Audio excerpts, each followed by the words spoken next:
Yeah, in the precious metals field, there's coins and bars. So we're going to talk a little bit about the differences of those two. But first, also, let's talk about the transaction costs. What are the transaction costs?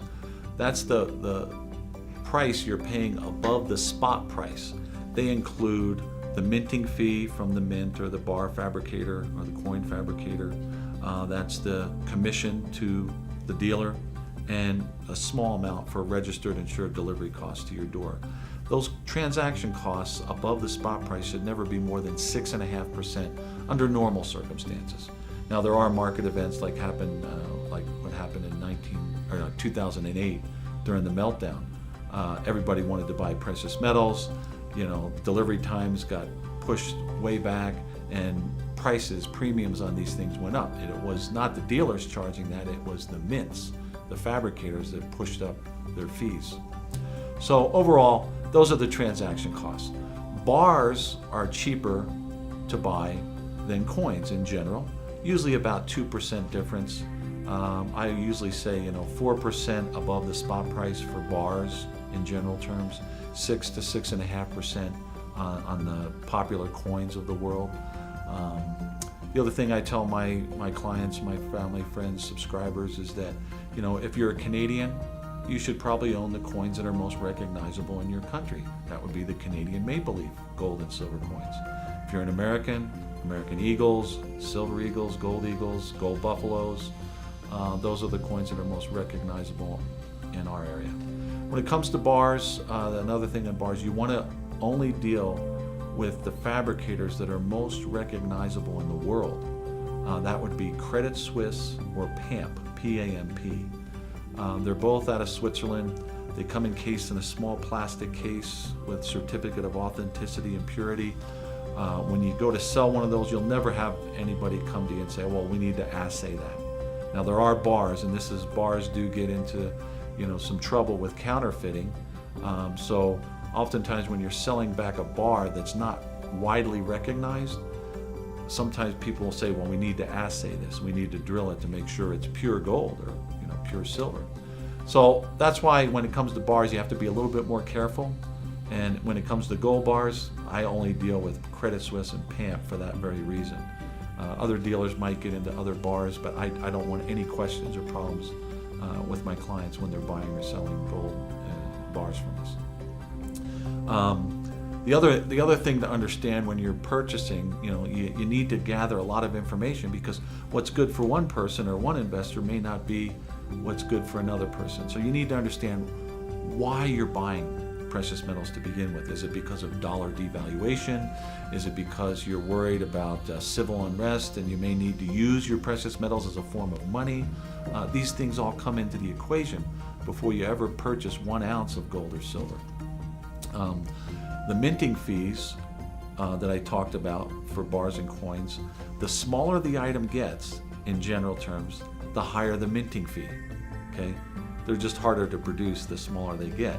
So there's more waste, and thus the premium goes up. So as an example, you can buy 10 1-ounce gold eagles, 1/10 ounce, for let's say the price of gold is $1,200 an ounce right now. You could probably purchase 1/10 ounce eagles, I'm just saying in general terms, for $140 a coin. So 10 of those would equal $1,400, whereas you could buy a 1-ounce gold eagle for $1,280. So the better value is with the larger coin because of the higher minting fees, the smaller the item gets. And that works with bars as well as coins. Another issue that I think is important for investors to understand before they ever purchase any metals is to understand the 1099 issue when it comes to selling. Now it has nothing to do with your buying, but you don't want to buy things without understanding the 1099 issue. Here in the United States, legally as a dealer, I don't have to issue a 1099 to you or the government if you're selling me certain items. Now you want to know what those items are. That would be gold and silver eagles, okay, in any quantity. That would be Swiss 20 francs in any quantity. No 1099. So legally, it's a private transaction. The government has no record the transaction occurred. Well, I tell my clients I like that. I like having a private transaction. We're not doing anything illegal, and these are just the rules that our politicians set up. So it's good to know that. I find it shocking that most people don't even know about this issue. Okay, talk about a great estate planning tool, right? Physical metals, private transaction, transfer to your kids when the time comes. Okay, it's not under all that inheritance stuff. So anyway, there's just issues there that I think are important to consider before you buy an ounce of gold or silver.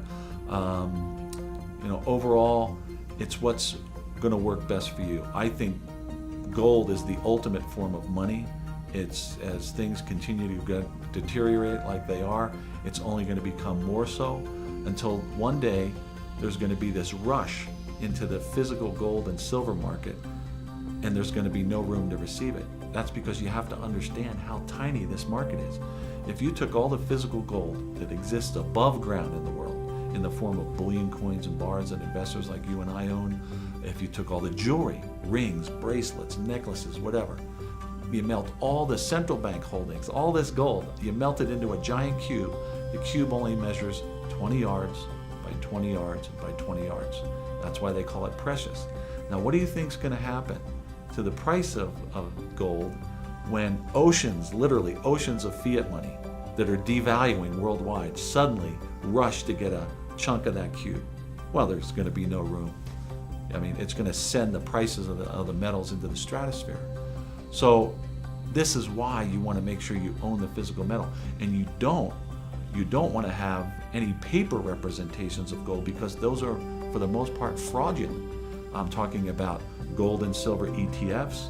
I'm talking about pooled accounts, certificate accounts of gold, where they send you this pretty little certificate saying you own X amount of gold. Well, in most cases, legally, they don't even have to hold but 1 or 2% of your money in actual physical metal. They do whatever they want with your money.